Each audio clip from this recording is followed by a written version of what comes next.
Welcome to This Just In, the show bringing you the latest advancements in healthcare, strategy, innovation, and public policy. And now, for the fastest voice in healthcare, here's your host, Justin Barnes.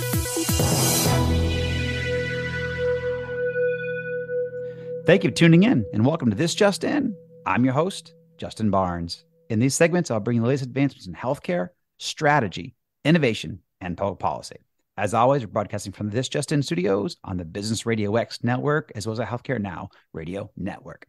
For this episode, my 265th episode, we have two very insightful authors joining me on air, Stuart Rosenblum and Fiance, authors of The Balance Equation. What an honor to have you both on air again, my friends. Thank you. Stuart, thank you. Thank you. Thanks for having us. Appreciate it. And Justin, thank you. Thanks for having us. We appreciate being on the show. We're big fans. You got it. And guys, I got to say, Stuart gave me the book, probably about 2 months ago or so. And it took me a little bit of time to pick it up just because we're in the middle of a lot of travel and trade show and conference season. But the moment I picked it up, I couldn't put it down. I mean, I can't wait to dive in. But this book, The Balance Equation, I mean, just the way, and we're catching up off air, your best practices, these micro moves, and just what you guys have been able to offer as kind of a playbook. For me, I mentioned I kind of started implementing these kind of best practices or micro moves 10 years ago. And it made such a tremendous difference in my, lifestyle, energy, happiness, joy, success. So, I know we're going to dive in, but grateful to have you on air and very fortunate for the opportunity. So before we get into the book, though, a little bit of background for from both of you, for my audience. So I guess, Stuart, starting off, where'd you attend school, college, all that good stuff? Yeah, so thanks. So I grew up in Tarzana, California. It's in the suburbs of Los Angeles. It's the San Fernando Valley. Okay. And pretty much all my education from elementary school all the way through college was in like a 10-mile radius within the San Fernando Valley. I went to college at CSUN, which is a Cal State school, graduated in accounting and finance. I passed the CPA exam, and then after a lot of different careers, and I built and exited multiple businesses, I've spent the last 15 years in the healthcare space, leading strategic alliances for Elevance Health. Excellent. Rob?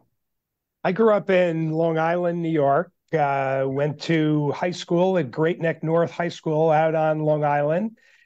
Came west. The lure of the West Coast and surfing and sunshine brought me to study my undergraduate work in the Garden of Eden, University of California, Santa Barbara, and then stayed on in California to go through my graduate school at the Anderson School at UCLA. And like Stu, I've been involved in healthcare, as well as the main area has been EdTech, and focused on K-12 schools, and spent a lot of time building, growing, exiting companies, coaching many CEOs in multiple companies, and love working and mentoring with early stage startups in the space. So I mentor a number of different CEOs.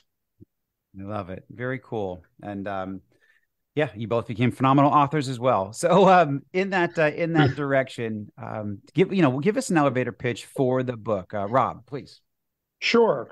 So The Balance Equation is a complete health and wellness program designed to focus on four main life categories: self, health, relationships, and money. The program is simple, it's doable, it's different than most self-help programs that require complete disruption to your life. And you mentioned, Justin, micro moves, which are small but intentional daily choices that add up to major changes over time and individual transformation. And the same thing applies, we have found, with companies. If companies do the same with micro moves within the organization, the same kind of changes and transformation occur. Absolutely. And one thing I love about the book is it's written in such a simplistic way too. You cover, very important items certainly best practices and your micro moves, but they're written in such a way that everybody can understand them and can implement them and live them. It's not like you're talking past anybody. You're making things sound complex. These are very simple, basic tasks that you guys have, really distilled down for simplicity's sake, but also for implementation's sake. So I'm very impressed even by your approach, never mind all the great content and best practices and ideas. So congratulations on that piece as well. Thank you. You got it. Thanks. So what makes you guys, qualified to speak about this subject? So Stu, why don't you take that one? Sure. I think that's a great question.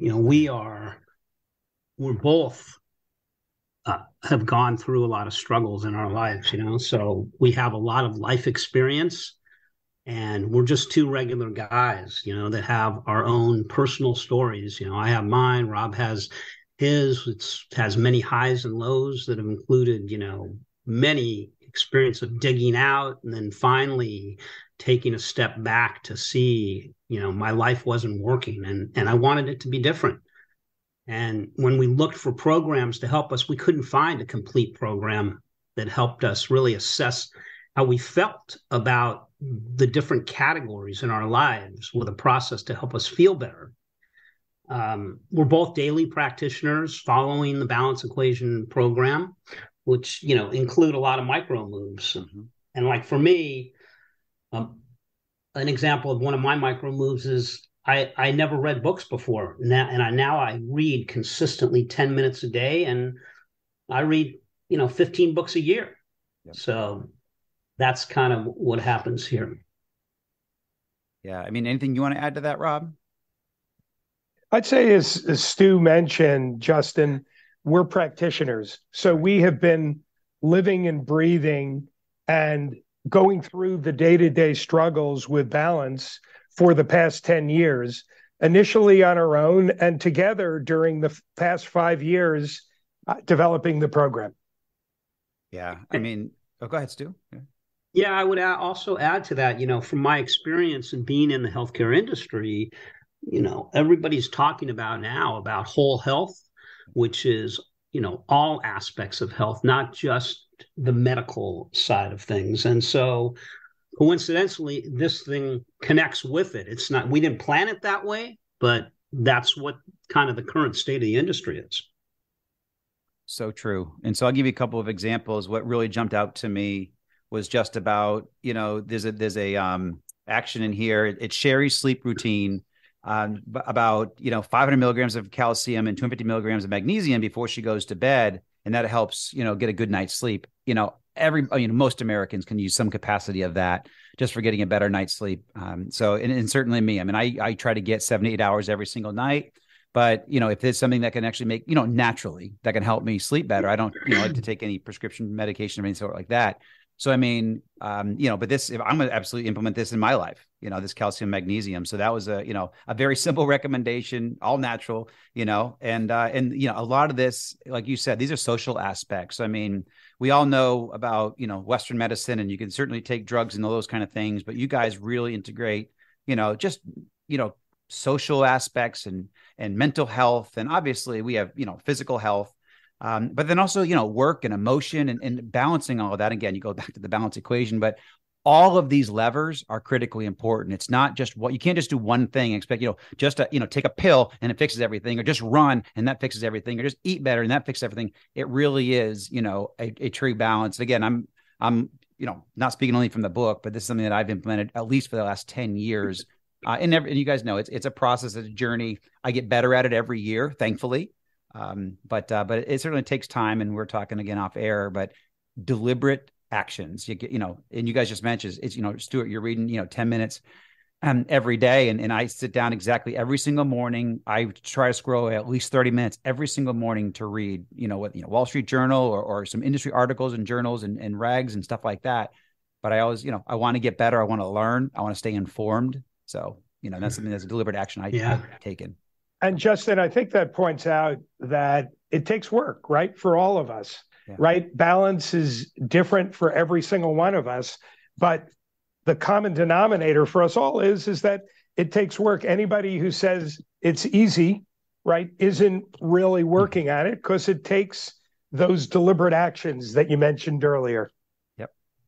Yeah, Excellent. and also we haven't mentioned that, the tagline to our book also is find your formula for living your best life. So it's really individual, right? It's not one So true. size fits all. Everybody has a different formula. So true. So true. So, in kind of that individual formula, what are your personal balance equations? So, Rob, let's start off with you. What's yours? Sure. For me, my balance equation starts with a morning check-in. So when I wake up every morning, I'll do a self check-in that looks at everything from my weight to how much sleep, right? I have a sleep app that I use that will track that. And beyond the vitals, I will just sit back, reflect, and see how I'm feeling from head to toe, mentally, physically, emotionally. And beyond the check in, then I will follow a morning routine. So for me, you both mentioned similar parts of my routine. I'll start with silence and just thinking about everything that I want to accomplish in the day. I'll move on to affirmations. Mm-hmm. I will then do some reading, followed by journaling. My reading, by the way, is somewhere in between both of yours, usually 10 to 15 minutes. Then I will journal, and my journal includes a journal not only for me, but for my wife, Beth. We call it the Pink Book, but I'll share some of my thoughts and emotions with her so she knows how I'm doing overall. And then I'll anchor all of that with meditation and some form of stretching, yoga, or other exercise. And while this may sound like a lot, if I am pressed for time, I can do all of those things for a minute each. And in the end, in a 7 to 10 minute period of time, we'll get a good start to the day and feel better about the day. Love it. Love it. Right. Stuart, what are your balance equations? Yeah, so I have daily morning routines. I have some weekly routines. I even have some annual routines. So for me, it's all about a lot of routines and really consistency. So, doing these micro moves over and over and over again add up over time. So, like my morning routine is I wake up pretty early, around 5:30.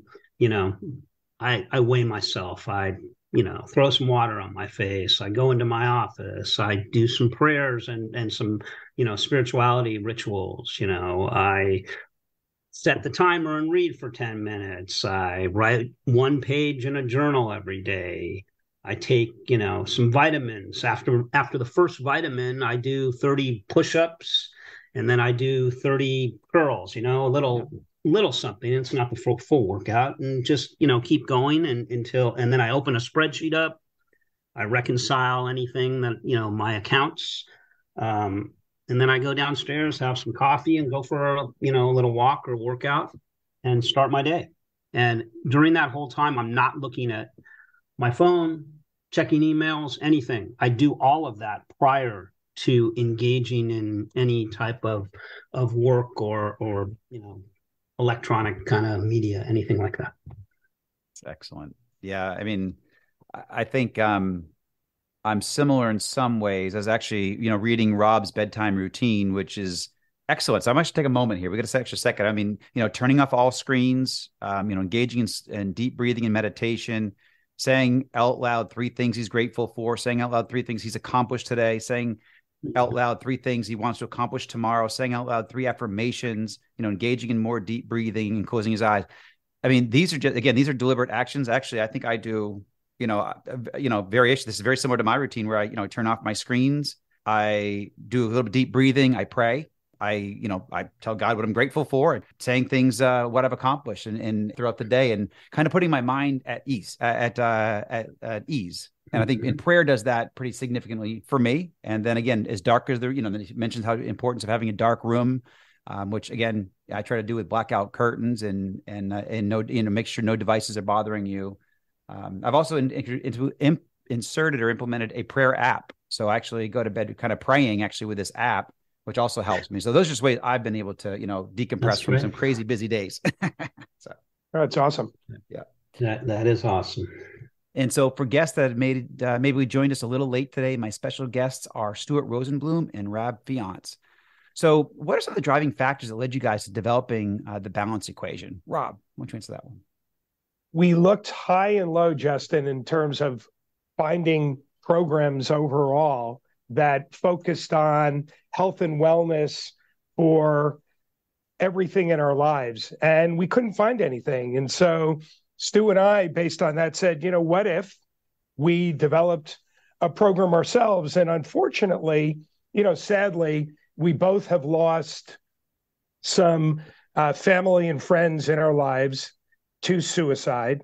And what came up in most of those incidents were people who had trouble expressing their feelings, their friends and family and loved ones in their lives did not know the extent of how badly they felt.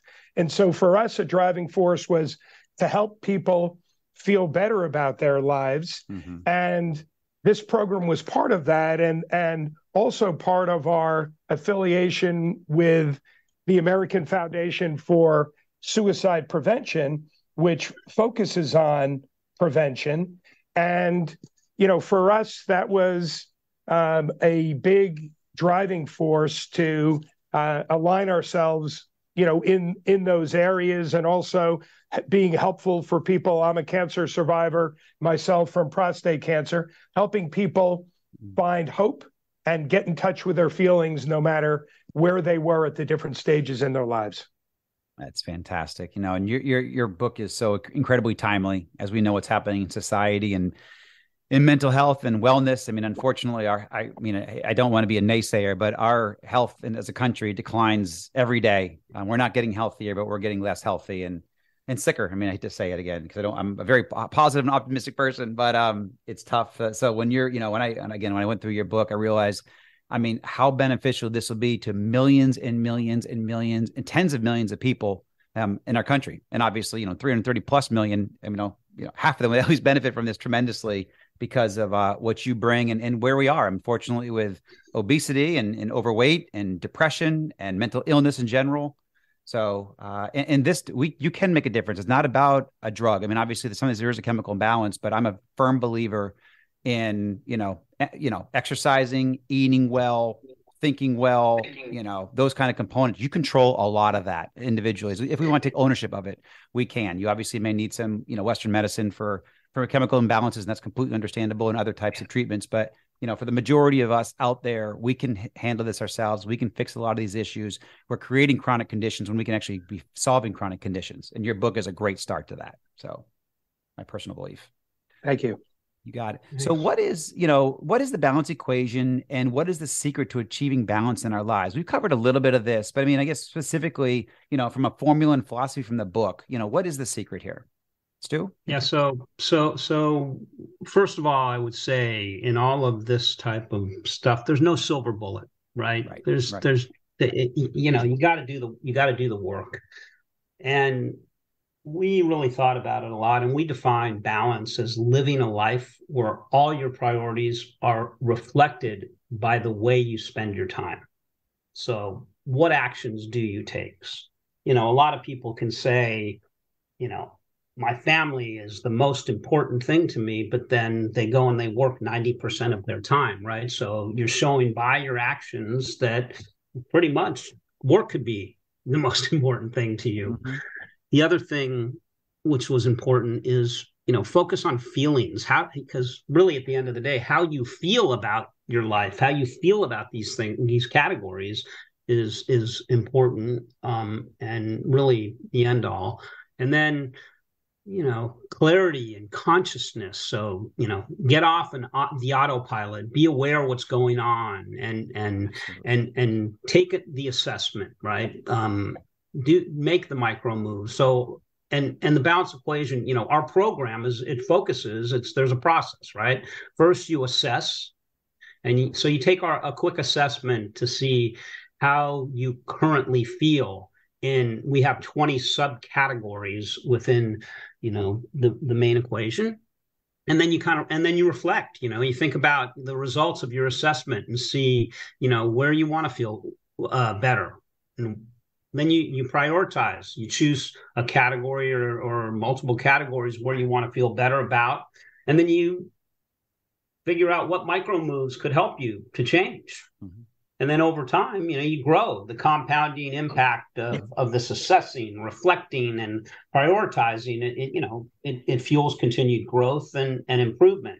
And so it happens over a period of time, and life gets better and better. And that's what I've found, where really at the end of the day, a lot of people say the things that are important to them, but I don't have to look over my shoulder, and I'm really focused on just continually getting more and more serene and not having stress in my life. And so that's why when you're balancing all these different things, that's what comes. So I wake up in the morning and go about my business and go to sleep, and everything seems to be pretty good. Amen. No, I agree. And it is about deliberate action. It's about slowing down, the treadmill that you may be on, making deliberate actions, and then, the compounding effect. Your example of the magical penny, I learned something there too. I didn't realize the compounding effect of the magical penny. So I won't say anything more. It's inside the book. It's very interesting, fascinating, actually. So, because I might have picked the $2,000, but anyhow, it's but you're right. It's about taking deliberate actions, and I want to get a couple more questions in here because I know we're bumping up against some time here. But we covered this a little bit, guys, and I actually may have outed you on the half the country can benefit. Who can really benefit from this balance equation? Rob, what's your perspective there? Really, just in all ages and areas, age groups and across the board, from high schoolers who we have found really love the program and suffer from a very large percentage today, based on social media and other pressures, suffer from depression and anxiety, all the way up to the silver sneakers end of the spectrum and generation. And what we found is the earlier an individual starts the program, the sooner they're able to change the trajectory of their lives in the direction that they're looking to change. And not only can individuals benefit, but during the past year and a half, and a company that I'm a partner in, Pacific One Source STS Education, we have been utilizing the balance equation as part of our health and wellness program throughout the organization. And the amazing thing that we found was that one of the areas or the categories that people were looking for help was mental health. Mm-hmm. And as a company, we wanted to help our employees improve their mental health. And so what we did is we added 2 mental health days to the program, to our health and wellness program last year. And the team came back, the numbers went up and improved across the board throughout the company, that they would appreciate if they could choose the days. So we had company-wide days in 2022. In 2023, everybody once a quarter throughout the year gets a personal mental health day on the date that they choose to utilize how they choose. So we've really found that it's helping individuals as well as companies. That's an excellent example. We got about a minute and a half left or so. I do want to fit this in. How long has the book been out, and how do we get a copy of it? I mean, obviously I got one from Stuart, but no, it's a phenomenal book. How do we get a copy of it, and how long has the book been out, and how can we learn more about the programs? Stu? Yeah, so the book's been out, less than, right at about the beginning of the year. Yep. And you can learn more about it, the programs, by going to our website, thebalanceequation.com, where you can also take the quick assessment. You can buy the book and drop us a note about learning more about our programs for your companies or just to connect on anything. And it also can be found in paperback or ebook on Amazon, Google Play, Apple, Barnes and Noble, and a lot of other book outlets. So we have a whole program also around companies where we can really help, and there's a lot of benefit to that for companies. Balance makes good business sense. Right. Yeah, I mean, I got 30 seconds or so. If you want to touch on the companies, I mean, that's a critical piece of your ecosystem. So tell me how companies can benefit from this. Sure, I'll jump in real quick. Is that all employees actually go through an assessment. All of the data is rolled up and analyzed. As we're an independent third party, we're able to interpret the data, look at trends with leadership throughout the organization, and then look for corporate micro moves, right? Baseline opportunities for improvement throughout the organization. And we work with C-suite directors of HR to help implement the program, and we review everything with them after launch quarterly. And we also coach many of the leaders on the management team and other members of the team to help them improve their own balance equations, both inside and outside of the office. Love it. Gentlemen, Stuart, Rob, thank you so much for your time today. We're actually at time, but it was great to have you on air. And actually, we're going to want to have you guys back. I think this book is phenomenal. It's a great asset to a lot of people. So I want to keep talking about it, but congratulations. And I wish you guys all the best of luck. Thank you so much. Thank you so much. Thank you, Justin. Appreciate it. Appreciate it. You got it. And I truly appreciate you guys and also everyone else taking time out of your busy schedules to listen to the show. And thank you to everyone also for joining us. And please tune in weekdays at 2:30 p.m. Eastern, 11:30 a.m. Pacific. As always, you can track me on Twitter at HIT Advisor. You can use the hashtag ThisJustinRadio to respond to your comments from the show. If you missed any of this episode or want to hear more, all my shows are posted at iTunes, SoundCloud, iHeartRadio, and TuneIn. You also can check out some of the new content we're posting on justinbarnes.com. Thanks, everyone. Stay safe.